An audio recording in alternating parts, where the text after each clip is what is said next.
Have you ever looked back on a connection, one you thought would last, and wondered, where did it all go wrong? No fight, no betrayal, just distance, silence, and then absence. The truth is, most relationships don't shatter, they fade. Slowly, quietly, and often without you noticing until it's too late.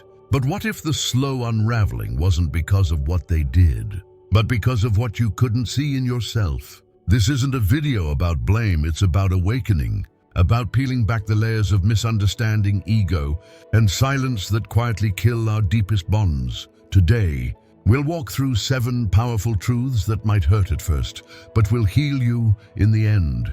If you've ever wanted stronger love, deeper friendships, or simply more peace with others, this might be the mirror you've been avoiding. If that resonates with you, hit like, subscribe to Stoic now, and stay with me, because this journey just began. The illusion of presence. You're sitting across from someone you care about. Maybe it's your partner, your friend, or a family member. You're there physically, same room, same couch, maybe even the same blanket thrown over your legs. But somehow, there's a space between you that words aren't filling anymore. A silence not made of peace, but of disconnection. You answer their questions with uh-huh and yeah. Your eyes glance at the phone more than their face. You nod in agreement, but not because you heard, just because you're conditioned to respond. It's a performance, a habit, and slowly they stop trying. Not because they're bitter, but because they feel alone, even when you're right there. This is the quiet epidemic in modern relationships. We confuse attention with connection. We mistake proximity for intimacy. But Stoicism reminds us of something far deeper. Real connection demands presence, not just being in the room, but being in the moment. Seneca once wrote, "We suffer more in imagination than in reality." And so often when we're with someone, we're not really with them. We're trapped in imagined worries, future plans, or yesterday's regrets. Connection dies not from absence, but from inattentiveness. I once knew a man who told me he didn't understand why his wife seemed distant. "I'm always here," he said. "I never go out. I don't cheat, I provide. Isn't that enough?" But when I asked him, when was the last time you looked her in the eye and asked her how she was really feeling, he fell silent, because being around someone is easy. Being with them is sacred. Presence is not passive, it's a decision, a form of attention that says, you matter to me right now, more than my notifications, more than my to-do list, more than the noise in my head. It's about pausing and truly seeing the person in front of you. Here's the bitter truth. When people don't feel seen, they slowly disappear, not out of cruelty, but out of quiet heartbreak. They stop opening up, stop initiating, stop sharing their inner world, until one day you realize you don't know who they are anymore, and maybe they don't know you either. So how do you reclaim this sacred ground? You start small. You put the phone away at dinner. You listen with your eyes. You ask questions not just to get answers, but to understand their inner world. You stop multitasking love. Because the Stoics didn't just teach detachment from chaos, they taught engagement with what truly matters, and what matters more than the people who walk beside you in this life. You're not losing them because you weren't around. You're losing them because, in your absence of presence, they felt invisible. And no one survives long in invisibility. So today, choose to return. Not to the room, but to the relationship.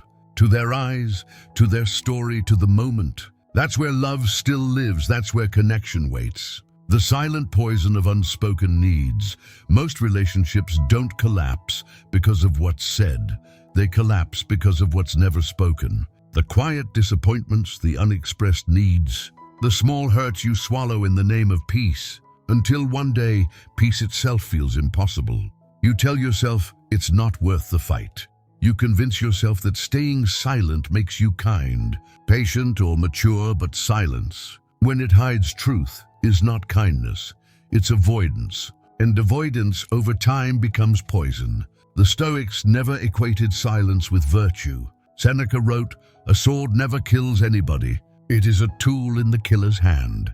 The same is true of words. They're not inherently good or bad. It's how we use or refuse them that matters.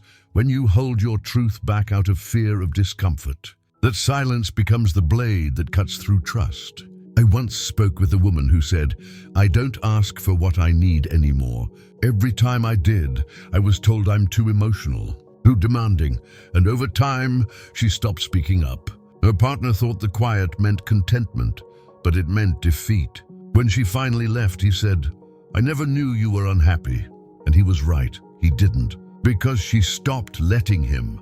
Communication is not about talking more, it's about speaking honestly. With courage and compassion, it's the art of revealing what's true without weaponizing it. The Stoics practiced this through logos, the disciplined expression of reason and truth. They believed a person's words should reflect clarity, not chaos. Calm conviction, not suppressed resentment. If you find yourself thinking, "They should already know what I need," remember this: no one is a mind reader. Expecting others to intuit your heart is expecting them to live inside your mind. That's not love, it's a setup for disappointment. When we don't express what we need, our unmet expectations rot quietly into resentment. You start feeling unseen, unvalued, unloved, but the tragedy is, the other person often has no idea why. You both live in separate stories of confusion, each blaming the other for the distance neither understands. So what does clarity look like in love or friendship? It looks like this: I need more time together, not because I'm needy, but because I miss us. I felt hurt when you canceled. I know you didn't mean it, but it mattered to me. I love you, but I need space to think. Clarity is not confrontation. It's compassion in motion. Marcus Aurelius once said, "If it is not right, do not do it. If it is not true, do not say it." But he never said, "Say nothing." Truth spoken gently is the foundation of trust. When you speak your needs, you risk discomfort, but when you hide them, you risk the entire relationship. So speak not to control, not to accuse, but to connect. Because the moment you start sharing your inner world, the walls between you begin to fall. That's where healing begins. That's where love breathes again. The mirror that can't love you back. There's a subtle hunger that creeps into many of us, a craving not for love, but for validation. You look into the eyes of the person you're with and search for something more than connection. You search for permission to feel worthy. You wait for their compliments to silence your self-doubt. You need their attention to confirm your value. And when they pull away, even slightly, you start shrinking inside, questioning your worth, mistaking their silence as a sign that something is wrong with you. But here's the hard truth. When your self-worth is tied to someone else's approval, the relationship is no longer about love. It becomes a mirror, one you constantly polish, adjust, and stare into, hoping to feel whole. That's not connection. That's dependence dressed in affection's clothing. Epictetus warned us long ago, "Seek not for events to happen as you wish, but wish for events to happen as they do, and you will find peace." The same is true in relationships. When we seek to control how others see us, we place our peace in their unpredictable hands. You are not a reflection of someone else's feelings. You are not more worthy because they called today, and not less because they didn't. Love can complement your value, but it should never be the source of it. I remember a man who used to light up every time his girlfriend praised him. He walked taller, laughed louder, worked harder. But when she withdrew during a tough season of her own, he unraveled. His confidence evaporated, not because he lost her love, but because he'd never truly found his own. He'd built a house of self-esteem on land he didn't own. We often think, if they leave, I'll fall apart. But that's not love speaking. That's fear. The fear that without someone else's affirmation, we cease to matter. But the Stoics teach us that value comes from within, from the soul that chooses virtue. Even when the world is quiet, Marcus Aurelius wrote, "It never ceases to amaze me.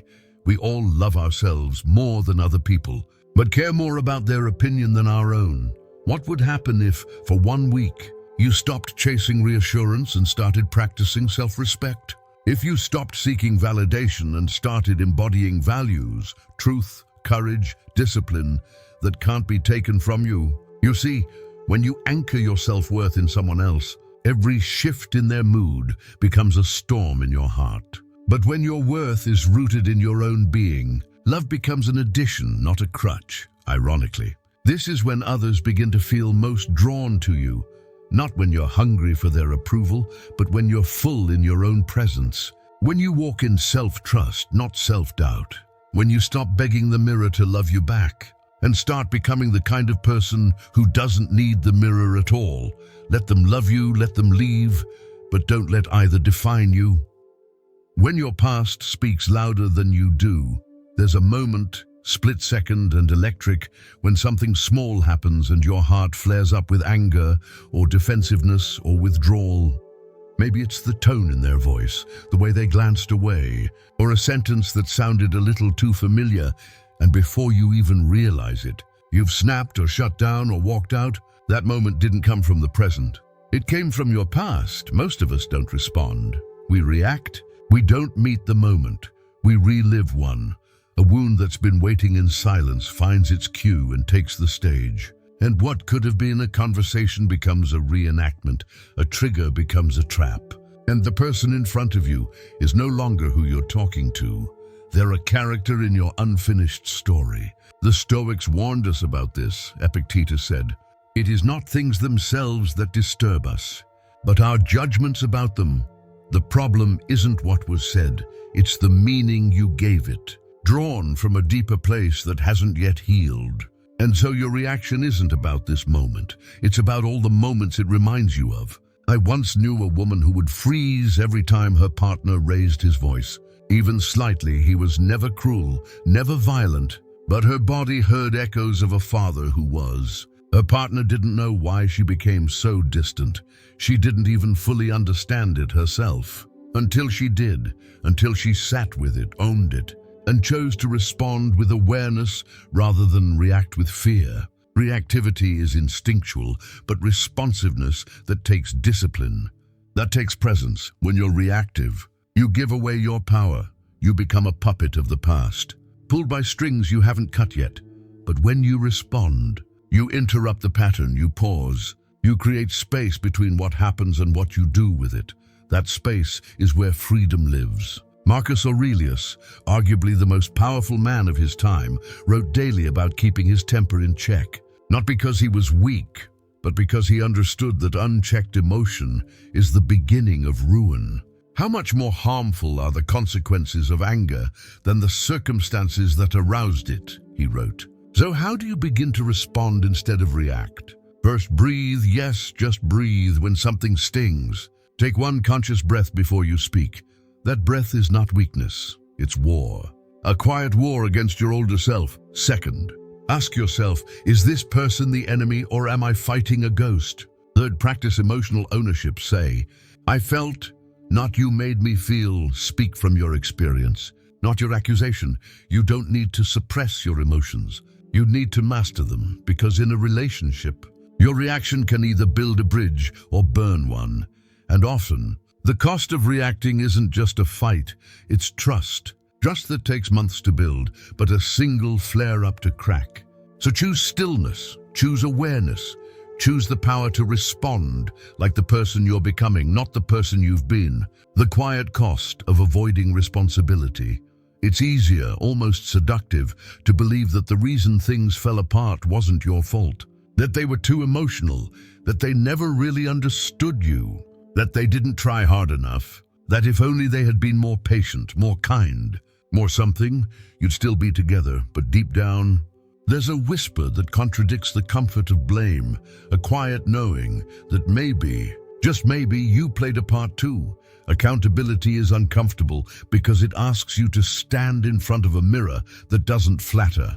It reflects not only your intentions, but your patterns, not just your actions. But your avoidance, and avoidance over time becomes the slow leak that drains trust from every relationship you enter.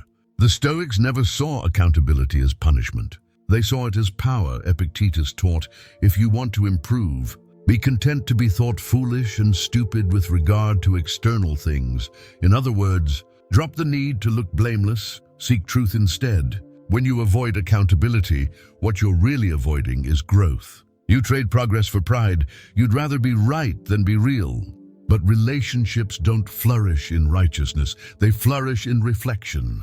I once spoke to a man who had been through 3 breakups, each ending with him saying the same sentence, "They just couldn't handle me." But when he finally paused long enough to listen to what his exes had said, to what his own silence had cost him, he realized it wasn't about being too much. It was about being too unwilling to change. He wasn't toxic, but he was blind. And that's what a lack of accountability does. It blinds you to your own contribution in the unraveling. It makes every failed connection feel like a betrayal, when sometimes it was just a wake-up call in disguise. Marcus Aurelius urged himself to waste no more time arguing what a good man should be. Be one. Likewise, don't waste time defending who you are. Do the deeper work of becoming someone worth being close to. So what does accountability look like in practice? It looks like listening without building your defense in your head. It looks like saying, "You're right, I didn't handle that well," without attaching a justification. It looks like choosing introspection over indignation. Because the truth is, people can forgive mistakes, but they struggle to forgive someone who keeps pretending they never made any. And here's the paradox. When you own your part, you don't lose power, you gain it. You become trustworthy, grounded, grown. A relationship isn't the union of 2 perfect people. It's the dance between 2 imperfect souls who are willing to evolve. But that evolution begins with accountability, with asking not just, what did they do, but what did I allow, ignore, or create?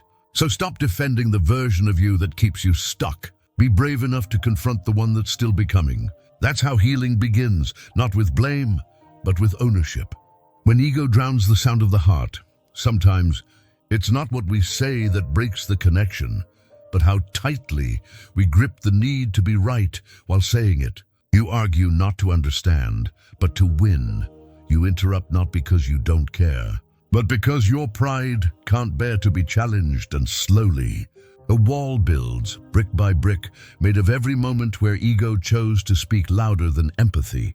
The ancient Stoics taught that humility is not the absence of strength, it is its highest form. Marcus Aurelius reminded himself daily, you always own the option of having no opinion. He was the most powerful man of his time, and still he saw silence, restraint, and grace as virtues, not weaknesses, in relationships. We often believe that yielding means losing, that if we don't defend ourselves at every turn, we'll be diminished. But true connection doesn't live in dominance, it lives in mutual understanding. And understanding cannot coexist with arrogance. I remember a couple I worked with, 2 passionate people, deeply in love, yet constantly in conflict. They didn't lack connection, they lacked humility. Each conversation became a debate, each disagreement a battleground. What they couldn't see was that every time one of them won, the relationship lost. Because ego speaks the language of self-protection, not self-reflection. And when ego leads, empathy suffocates. The truth is, your need to be heard is valid, but so is theirs. And if your voice is the only one echoing in the room, eventually they'll stop speaking altogether. Not because they no longer care, but because there's no space left for their truth. Let me ask you this. When was the last time you listened, not to respond, but to truly understand? When was the last time you said, help me see it from your side, instead of immediately explaining yours? When you lead with empathy, you soften the edges of conflict. You make it safe for the other person to open, not armor up. You create a space where disagreement doesn't mean disconnection, just difference. Ego says, you hurt me. You owe me. Empathy says, I'm hurt, but I'm still willing to hear you. There's a difference. And that difference often determines whether a relationship survives the hard days. Seneca wrote, wherever there is a human being, there is an opportunity for kindness. That includes your partner, your friend, even yourself. You don't need to win every point sometimes. The most powerful thing you can say is, I understand, or even, I was wrong. These are not concessions, they're bridges. They signal to the other person, I value this connection more than my pride. And ironically, when you lower the volume of your ego, You raise the strength of your voice. You become someone others can trust with their vulnerability, not fear. So ask yourself, do you want to be right or do you want to be close? Because sometimes you can't have both. The slow death of comfort love doesn't vanish in a moment. It fades softly under the weight of neglected effort, overlooked needs, and the slow erosion of attention. And what often begins with fire ends not in flame, but in stillness, a kind of emotional stillness that feels more like absence than peace. Comfort, for all its appeal, can become a silent killer of connection. It's easy to fall into the rhythm of routine, to assume they'll always be there, to mistake stability for intimacy. But relationships, like anything living, require tending, and when we stop growing inside them, we start coasting, then drifting, then wondering where it all went. The Stoics never spoke of love as a place to relax into apathy. They saw all aspects of life as an arena for discipline and intention. Marcus Aurelius wrote, "Do not be ashamed of help. It is your task to achieve your goal, not to perform every step by yourself. Even in connection, there is labor, there is striving, there is the need to show up consciously, repeatedly, imperfectly." I once met a man who said, "We used to talk about everything now. We just survive the days." His wife didn't leave because of one mistake. She left because, over time, she felt like a roommate, someone he lived with, not someone he lived for. The romance wasn't stolen, it was starved. And that's what comfort can do. It can lull you into the illusion that love, once earned, will maintain itself. But the truth, love is not maintenance-free, and emotional closeness is not self-sustaining. Imagine a garden. If you stop watering it, feeding it, protecting it from weeds, it doesn't die all at once. It fades slowly, silently, until one day there's nothing left to harvest. So how do we stop choosing comfort over growth? We begin with intention. We ask not what's wrong with them, but what have I stopped doing? When was the last time you initiated a real conversation, not just one about chores or schedules? When did you last express appreciation without a reason? When did you last show up as you did in the beginning? Growth in a relationship looks like small, daily acts of presence, of curiosity, of effort. It's sending the text not because you have to, but because you want to. It's noticing what they're not saying. It's asking, how are you really doing? And listening like their answer matters. Because it does, Seneca reminded us. While we wait for life, life passes. And while we wait for love to fix itself, it slips through the cracks of neglect. Comfort feels good, but growth feels meaningful. And in love, meaning matters more than convenience. So wake up, shake off the sleep of complacency. Because the people in your life deserve more than your presence. They deserve your participation. Don't wait for a goodbye to remind you of what you once had. Choose growth now, rebuilding what was lost by now. Perhaps something in you feels exposed, a quiet recognition of patterns you didn't mean to create, of moments you let slip through silence, of love you thought was safe but slowly slipped through the cracks. And if you're wondering, is it too late? Know this, it's never too late to return, not to what was, but to who you can become. Repair doesn't begin with grand gestures. It begins with small acts of honesty, with humility, with presence. Relationships aren't restored in one conversation. They are rebuilt in layers, one intentional moment at a time. So where do you start? Start with reflection, not overthinking, not self-blame. Reflection. That quiet evening check-in with yourself, journaling not what they did, but how you showed up. What were your reactions? What did you avoid saying? What truths did you bury to keep the peace? This is what the Stoics called evening review. Seneca described it as looking at each day and asking, what bad habit did I overcome? What virtue did I practice? How did I treat others? This daily mirror doesn't shame, it reveals. It gives you the awareness to change. Next, speak one brave truth this week. Pick a relationship that matters to you and speak what you've been avoiding. Maybe it's, I've been distant and I see it now, or I realize I haven't been fully present with you. Say it not to fix the other person, but to show them that you're willing to grow. Truth, when spoken from a gentle place, creates space for healing. Not always immediately, but it plants a seed of trust. Then practice listening, really listening. Not the kind where you're waiting to respond or prove your point. The kind where your only job is to understand, where you ask, "Tell me how you've been feeling with me lately," and then you stay silent and stay open. This isn't easy, especially when what they say may sting.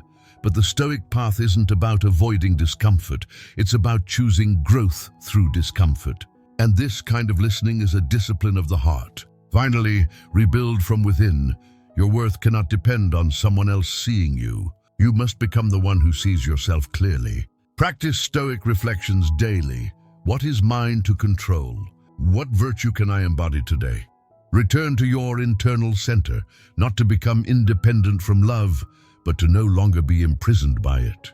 Because the strongest relationships are formed between two whole people, not two broken halves leaning on each other for identity. You may not be able to rewind time, but you can shift the trajectory. With one honest word, with one present moment, with one small, brave change. That's how reconnection begins. Not by clinging to what was, but by becoming the kind of person who can nurture what will be. The courage to begin again. Most people think relationships end with an explosion, a final fight, a betrayal, a slammed door, but more often they end in the quiet, in the daily absence of presence, in the silence of withheld truth, in the comfort that stops reaching. That's the real heartbreak.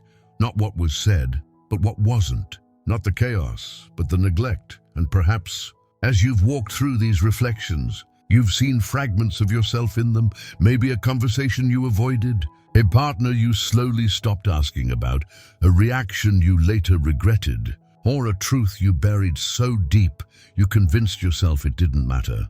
But you know now it did matter. It all did still. This is not a call to dwell in regret. The Stoics never wasted time on what was outside their control, including the past. What they did instead was turn inward and ask, "What can I do now?" That is where your power lives, not in guilt, but in action, not in rehashing the story, but in rewriting the next chapter. Relationships are not destroyed in a day, and they are not healed in one either, but every day, every moment. You have the chance to choose differently, to choose presence over proximity, truth over silence, responsiveness over reactivity, growth over comfort, and accountability over ego. These aren't just romantic ideals. They are living practices. They are the quiet disciplines of someone becoming worthy of deep love, of respect, of connection that doesn't vanish at the first sign of conflict. And yes, you may lose some people on this path. Not everyone will be ready to walk alongside the version of you that's finally awake. But those who stay, those who meet your honesty with theirs, those are the relationships that don't just survive, they transform. Marcus Aurelius wrote, "Waste no more time arguing what a good man should be. Be one." You don't need to convince anyone you've changed. You simply need to embody it through your words, your presence, your choices. Let your character speak for you. And if you're still holding on to pain, someone who left, someone you hurt, someone you couldn't reach, know this: forgiveness isn't always a reunion. Sometimes it's a release, a moment of grace where you say, "I didn't know better then, but I do now."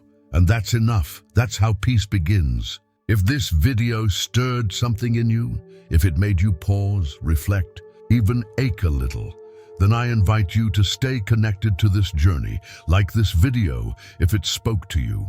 Subscribe to Stoic now if you want to keep growing in quiet strength and inner power. And if you feel called, share in the comments. What insight did this awaken in you? What relationship do you want to heal or let go or begin again? This space isn't just about ideas. It's about transformation. And sometimes all it takes is one shift, one new thought, one brave decision to start again. Your next relationship, whether with others or with yourself, can be the best one yet, but only if you choose it. And now you can.